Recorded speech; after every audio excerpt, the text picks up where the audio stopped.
Se chiedete ad un palermitano o ad un catanese di fare una grigliata, di sicuro non farà mancare questi. Sto preparando i mangia e bevi. Ci servono solo 2 ingredienti: le cipolle fresche, questa è una cipollina bianca, e poi la pancetta fresca. Chiediamo al macellaio di tagliarla più o meno sottile, assicurandoci che ci sia sufficiente grasso, perché sarà questo a rendere la pietanza speciale. Iniziamo dalla pulizia dei cipollotti, ovviamente togliendo la parte con le radici, accorciando le foglie verdi e pulendo anche il bulbo delle foglie più esterne e più dure.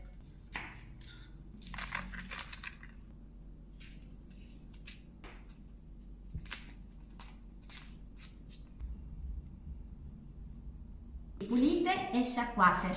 Adesso le asciugo e quelle un po' più grosse le divido in 2, così cuoceranno meglio. E queste sono le fettine di pancetta. Altro non è che una puntina di maiale senza osso tagliata finemente. Le cominciamo a preparare allargandole, così da poter distribuire su di esse un po' di sale e di pepe nero.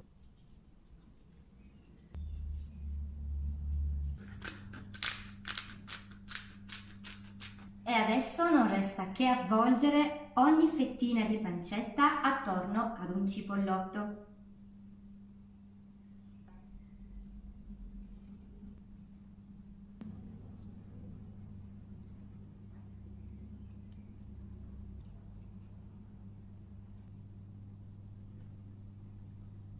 Avete visto quanto è stato semplice? Ci ho messo davvero 2 minuti, ma adesso pensiamo alla cottura. È chiaro che una robetta simile va cotta rigorosamente sulla brace, quindi noi prepariamo i mangiabevi davvero quando vogliamo trascorrere la giornata all'aperto, in campagna e appunto ci muniamo di barbecue.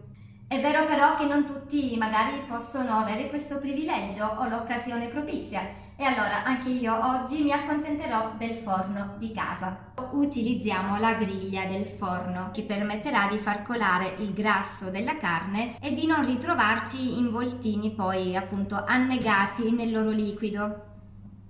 Il forno è già caldo, modalità ventilata a temperatura altina, quindi almeno 200 gradi. Li mettiamo a metà altezza e sotto sistemo la leccarda per raccogliere i liquidi. Quando la carne ha già preso un po' di colore, proviamo senza bruciarci a girare dall'altra parte.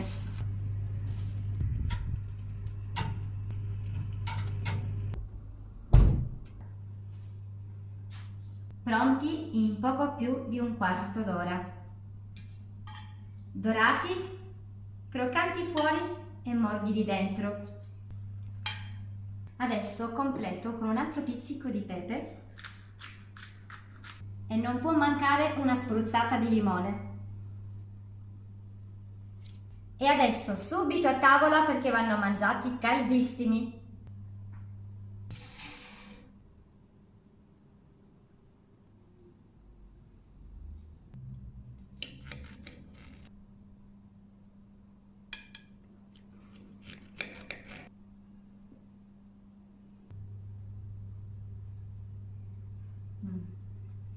Sapete perché questo abbinamento funziona?